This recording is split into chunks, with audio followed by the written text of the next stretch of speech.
Hey friends, this is Relationship Rockstar 2020 and it is day 6. So we are closing in on the end of our week, which ends tomorrow on day 7. Today we're going to talk about something super important, and that is basically your relationship ROI, return on investment. Because the more energy you put into a relationship, the more satisfied you should be with it. And so we're going to dig into how to close that gap today. I'm Stacy Rocklein. I'm a relationship literacy coach, and I will be your coach for the rest of this 7-day experience, course, challenge, and have been your coach so far. I appreciate you being here. This is a free experience, so you get live trainings every day at 9 a.m. on this page. They are recorded if you can't come live, so you can find them all here. If I did my tech right, they should all be in a playlist so you can easily find them. You have access to a free downloadable workbook at relationshiprockstar.com. Has follow along PDFs and exercises and worksheets, and that's yours totally free. So please go pick that up if you haven't already. And if you know of somebody else who would benefit from this, I don't know how long you'll have access to this for free. So invite friends, share this with them. If you see a video that you just know someone that you love needs to see, make sure that you share it with them or tag them so that they'll have access to it. Okay, let's get started today. Right into ROI, right? I didn't even know what this was until I had my own business. But what you basically want to do is be investing in things that give you a good return. And it's not any different when it comes to relationships, right? Where we're putting our energy should be in the right people, and it should be increasing our level of happiness, right? That makes sense. But what we don't want to do is we don't want to waste a lot of our very limited resources, right? Time is so limited. Money can be limited. Energy is definitely limited. And if we're pumping it into the wrong people and relationships where we're not satisfied, we need to make some adjustments. No big deal, okay? So today we're going to talk about doing a relationship inventory, and I highly recommend that you do this at least annually, if not like every 6 months. And an inventory is a good thing. It's a good thing. It tells you where you are. It gives you a base point. And so let's dig into that a little bit today. Just as always, making sure to check my notes behind me and behind the camera. Make sure I don't miss anything. First, let's talk about inventory, because we can only change what we acknowledge, right? People are afraid of looking at the numbers in their life. They're afraid of looking at the number on the scale. They're afraid of looking at the number in the bank account. They're afraid of looking at that because instead of seeing these things as an assessment, they see them as a judgment. They see them as something that they're doing bad or wrong. And so they avoid, right? I don't want to look and see where I'm at because I'm going to feel like I'm doing this wrong, or I'm bad in some way. I'm going to shame myself. So they avoid, and you have to be able to look at what you're dealing with in order to acknowledge where you are. That's the starting point. You have to know the number. You got to know the number of the debt, right? You got to know the number of how much weight you need to lose. You need to know the number of dollars you're spending in your business, time you're wasting. And relationships are the same. You kind of need to know where you're at. So as you go through today's exercise, I really want to encourage you to not judge yourself for where you are. It's not a judgment. It's just an assessment. It's just telling you your starting point, right? That's all coaching is, right? Where are you now? Where do you want to go? Yeah, in a nutshell, okay? So we have to know what our starting point is. We got to know the number. Okay, so let's talk about ROI, right? Return on investment. You deserve to feel the connection and the happiness and the joy in a relationship that you're putting a lot of energy into, right? You deserve for those things to line up. Your resources are limited, at least some of them are. Honestly, like You guys don't even, I mean, I hope you regularly acknowledge how short this life is, how short every day is, how we have zero guarantee about tomorrow or in 5 minutes from now. So that is a resource that is so important to protect your time. Your energy is also a really important thing to protect, okay? How you're able to navigate your day, how you feel all the time, that's your energy. You have to protect that as well. And if somebody that you're putting a lot of your energy into is sucking away all your good feelings, that's not good for you. So you have to acknowledge that some of your resources are limited and you got to use them wisely, right? Then let's talk about good fits, bad fits. So, I'm going to simplify relationships down to this. And I think it actually is this simple. There are all these humans walking the planet. They're all beautiful, brilliant, bright beings. I don't care what they've done, where you meet them at some point in their life. They all started the same way. We all started the same way. We all came out as a perfectly beautiful being, right? Life happens and hurt people hurt other people. That's reality. Now, there are good matches for you in this world. There are good client matches. There are good coworker matches. There are good intimate matches. There are good friendship matches. So life is really about finding all the good fits. And when someone's not a good fit, it's no big deal. It's not a bad thing. It's not a judgment on them as a person. It doesn't have to be. We like to do that. But all it is like, that's not a great fit for you. So if you can think about that as you go through your life and we're looking for the matches, right? It's just like a game of memory, okay? You got memory is the game where you put there's pairs and there's a bunch of pairs all out here, and each turn you pick up 2 different pairs and you go, oh, do they match, right? If they don't match, it's not a big deal. You're not judging the cards. You're not like, oh, that's a terrible apple that doesn't match me, the orange, No, you just go, oh, okay, that's not a good match. You put it down, you try again. That's all life should be, is just us looking for all the good matches, okay? The good matches are where we want to put all of our energy. So acknowledge that sometimes we've chosen a bad match, and that's where it's going to be really easy to see that we're not getting a good return on our investments. So if you think about that in the grand scheme of life as relationships, as finding your good matches without judgment, if it's not for you, it just kind of eases the whole situation a little bit, lightens it up a little bit. So we're looking for our good fits, and that's where we want to spend our time and energy. And what the goal, right? The goal is that the more energy we spend, the higher our happiness with this relationship should be. The higher our satisfaction with this relationship should be.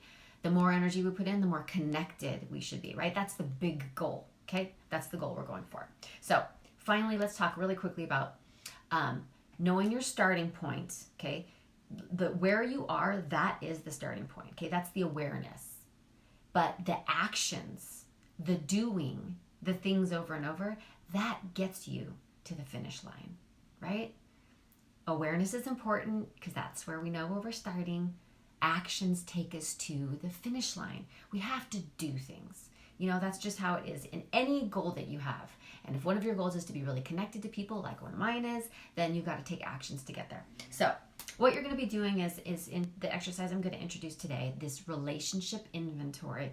You're looking for the disconnects. Okay, you're going to be looking where things don't make sense, where maybe you're putting a lot of energy into a relationship that's kind of a low priority for you, right? So that's eating up your resources. Maybe you're putting a lot of energy into a relationship you're not getting very much satisfaction. You're looking for where the disconnects are because they show you where the work is, whatever that work may be. So let me give you a personal example. When we have a small baby in our house, that is a difficult time for our relationship, our marriage. That's not abnormal, right? So if you've ever experienced that, that's a very normal thing, right? For me, that means that I've got this little being. My kids never like to sleep through the night, so I'm up all night. I'm energetically drained. I've got these other kids too. There are hormones. There is all that. That's getting all of my energy, right? If I have some left over for self-care, that's a win. What happens is I put my relationship with Noel on hold during those times, and that's not healthy for us. So I didn't really realize that was happening until our last child, our third child. And he said to me, man, that baby's so cute, but, we're lucky it is because he's ruining our marriage. And he was being dramatic at the moment. But the thing is he was absolutely right. It wasn't ruining our marriage, but it was definitely creating a problem. And it wasn't the baby that was the problem. And it wasn't him that was the problem. It was me. If I was being honest with myself, what I wasn't doing is I wasn't making Noel a priority. I was just setting him over here and I was saying man, you got to take care of yourself. I can't do it. I don't have the energy. I'm going to let you ride like that. Here's the thing. Relationships cannot be left on default. Because if you let them ride like that, actually, they will deteriorate over time. They won't stay steady.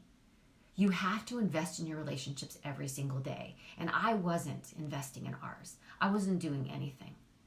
And so there I was putting no investment, and guess what I was getting back? Not a good return, not connected. We were not satisfied. So for me, that was a really good turning point for me to understand that I have to invest in the people that are really important to me. And it's important that you do that too. That's why we do this inventory. So let's talk actions.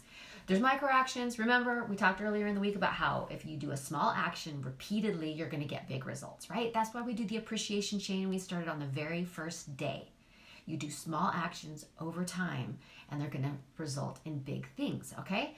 And it's like anything, right? Anytime you take small micro actions, eventually you're going to have a big result. Now, other times, it's going to be a big action, right?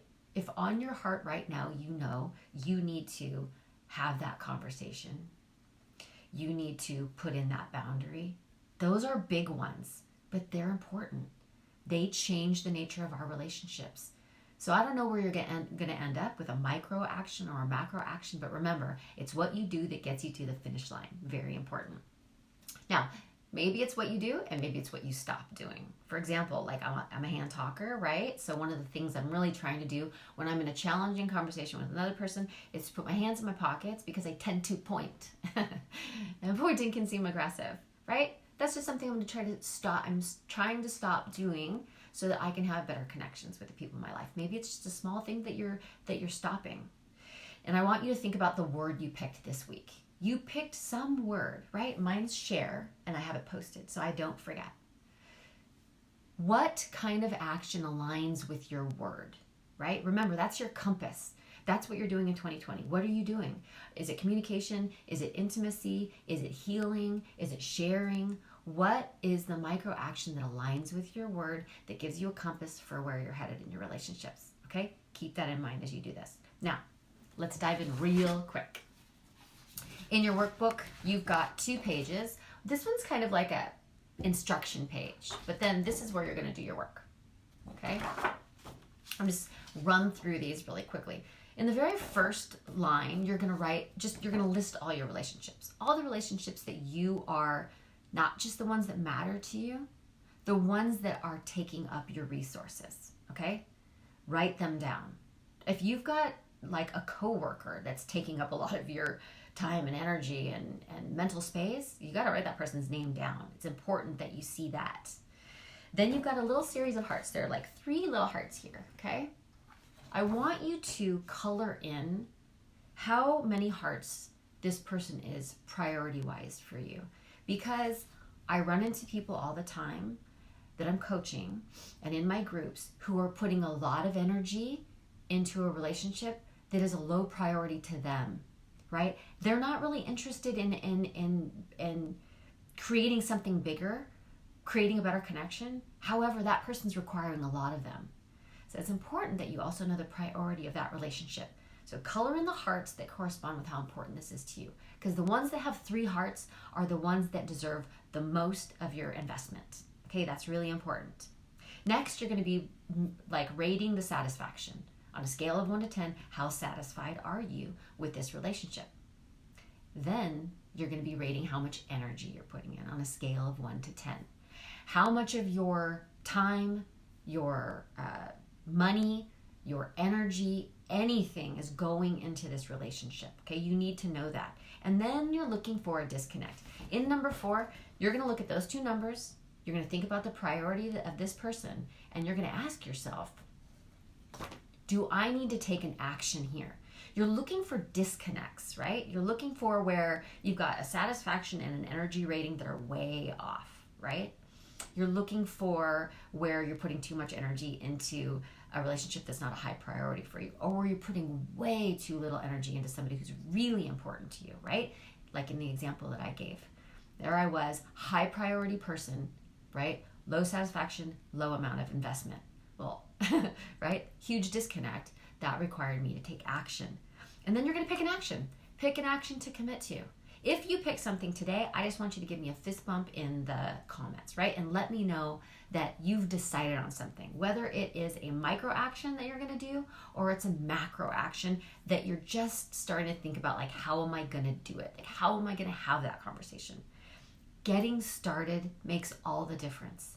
Just getting a little momentum by setting an intention, okay? So, relationship inventory. Very important to know where you are so you can know how to get to the next spot, how to get to where you want to go, right? I want you to have the most amazing connections and be so satisfied with your relationships, and know that all of the extra time you have and extra energy, extra love goes into those people that you want to be really connected with, those people that are healthy for you, those people that support you, appreciate you, are good for you. That's where you spend your time. And you just got to know the numbers. You got to know where to start so you can know where to go, right? All right, that's what we've got today. Make sure that you do this. Like I said, this is something that you should do on a regular basis. 6 months from now, did you have an improvement? Do you need to make a tweak? Listen, all plans are in edit, right? This is the time of the year where everybody's setting goals and they think it's like, I make my plan in December and then I set my goals for January. But guess what? No. Life is about an edit. You have to be able to stop along the way, assess, and go, okay, that's not working. I need to make a tweak, right? That's why we do inventories. That's why we test things, is because we're going to make an adjustment that's going to work until we get a nice, smoothly working plan. So this should be done, if not every 6 months, at least annually, so that you know how you're spending your time and you're putting it toward the good fits, toward the right people, toward those high priority people, so that you're getting a good return and really close connections with those you love. Okay, tomorrow's our last day. And tomorrow we're going to use the power of our imagination to create our dream relationships. And I'm very excited about that. Thank you so much for joining me live. Thank you for being here. Please share this with people who you know may be wasting a lot of energy on the wrong people, in unsatisfied relationships, and not on the people that should be the highest priority to them, or are the highest priority to them, okay? Thank you so much for being here, and I will see you tomorrow. Mwah.